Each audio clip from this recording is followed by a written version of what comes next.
Hello friends, નકામા ચાંદલાના packet safety pin આજે ખૂબ જ આપણા કામમાં આવવાની છે. એવી આપણે નાની નાની ટિપ્સ જોઈશું જે તમારા કામ ફટાફટ થઈ જશે. તો ચલો લે સ્ટાર્ટ.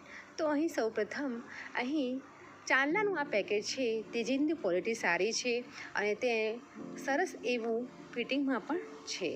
તો હવે આપણે આ ચાંદલાના પેકેટને સરસ એવું આપણે એક પાઉચ જેવું આપણે બનાવીશું. તો પહેલાં અહીં મેં છે સેલો ટેપ લીધી છે. તો તમે કોઈ પણ તમારા ઘરમાં જે સેલો ટેપ હોય તેનો આપણે ઉપયોગ કરવાનો છે. અને જો તમારે સેલો ટેપ ન હોય તો તમે ગ્લુગન અથવા તો ફેવિકોલની મદદથી તમે આનો ઉપયોગ કરી શકો છો. તો અહીં સેલો ટેપ આપણે લેવાની છે. જો સેલો ટેપ તમારે આવી રીતે સેલો ટેપ હોય અને તેનો આપણે જે છેડો ન મળતો હોય તો તમારે આ ટ્રીક હું તમને કહું તે રીતે તમારે કરવાની છે. તો અહીં મેં સેલો ટેપ કાપીને તરત જ મેં સેફ્ટી પિન ચોંટાડી દીધી છે. તો હવે સેફ્ટી પિનની મદદથી આપણે ખબર પડી જશે કે સેલો ટેપનો છેડો અહીં સેફ્ટી પિનના જોડે ચોંટાડેલો છે. તો મેં આવી રીતે કર્યું છે તેવી રીતે હું દરેક સેલો ટેપમાં આવી રીતે કરું છું. અથવા તો આપણે જે બ્લેડ હોય તો બ્લેડ પણ તમે આવી રીતે ચોંટાડી શકો છો. પરંતુ બ્લેડ એ બાળકોને વાગી જાય તો સેફ્ટી પિન હિતાવહ છે. તો અહીં મેં જે સેલો ટેપ છે તે મેં આવી રીતે ચાંદલાનું પેકેટ છે તેને એક છેડે મેં ચોંટાડી દીધું છે, કારણ કે બંને છેડ તો લોક જ છે.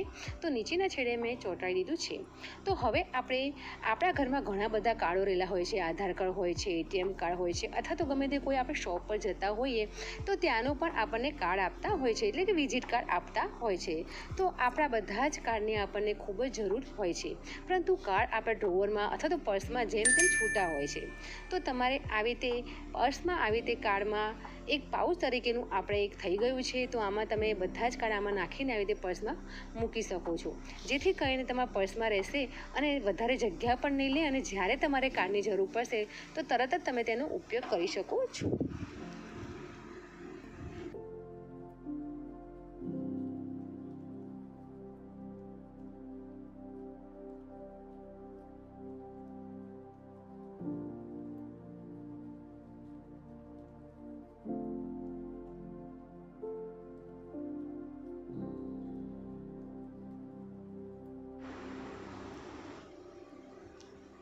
તો આમ સેફ્ટી પિનની મદદથી તમે આવી રીતે સેલો ટેપનો છેડો પણ આવી રીતે ચોંટાડી શકો છો, જેથી કરીને તમે સરળતાથી તમે આ કામ કરી શકશો. સેફ્ટી પિનનો એક બીજો પણ ઉપયોગ છે જે આપણે આગળ જોઈશું. તો આગળની ટીપ છે કે આપણા ઘરમાં આવી રીતે એક બોક્સમાં એક ડબ્બીમાં આવી રીતે અલગ અલગ નાના મોટા સાઇઝના આપણે બટનો હોય છે. તેની અંદર બીજું પણ આપણે મૂકતા હોય છે. તો બટનો આપણે એક સરખા કલરના અથવા તો આપણને બટન મળતા નથી હોતા. તો અહીં મારી પાસે મોટી સાઇઝની સેફ્ટી પિન છે અને તે બુઠ્ઠી છે, એટલે કે તેની અણી તે સારી નથી, તો તેનો ઉપયોગ પણ હું નથી કરતી.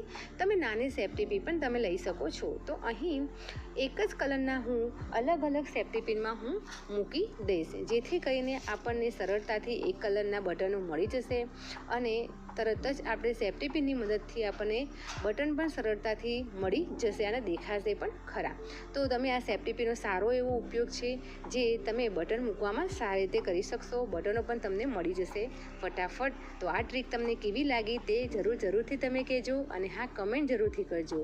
ચેનલ પર તમે પહેલી જ વખત આવ્યા હોય તો સબસ્ક્રાઈબ ટુ માય ચેનલ. અને હા, મારી આજની વિડીયો કોઈ પણ ટ્રીક તમને ગમે તો પ્લીઝ લાઈક જરૂરથી કરજો. હવે આવી રીતે આગળની ટિપ્સ છે કે દવાની બોટલ આપણે જ્યારે ક્યારેક બહાર જઈએ તો દવાની આપણને જરૂર પડતી હોય છે, પરંતુ દવાની બોટલ આવી રીતે ઢાંકણું રાખી દઈએ, પર્સમાં મૂકીએ તો પછી આડી પડી જતી હોય છે અથવા તો લીક થઈ જતી હોય છે. ગમે તેવું ઢાંકણું હોય પણ લીક થઈ જતું હોય છે. તો આપણને દવાની એટલી જરૂરિયાત હોય તો આપણે હવે આ જે દવાની બોટલ છે તેની ઉપર રબર ભરાવી દીધું છે. આપણે જે જનરલી માથામાં નાખતા હોઈએ તે રબરનો મેં ઉપયોગ કર્યો છે.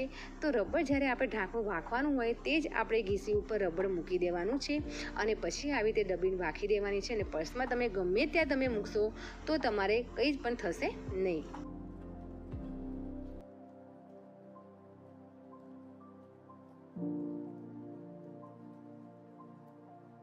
તો આવી યુઝફુલ ટિપ્સ જોવા માટે મારી ચેનલને સબસ્ક્રાઈબ જરૂરથી કરજો. આજની ટિપ્સ તમને કઈ ગમી અને કઈ ટિપ્સ તમે અપનાવી તે મને કમેન્ટ કરીને જરૂરથી કહેજો.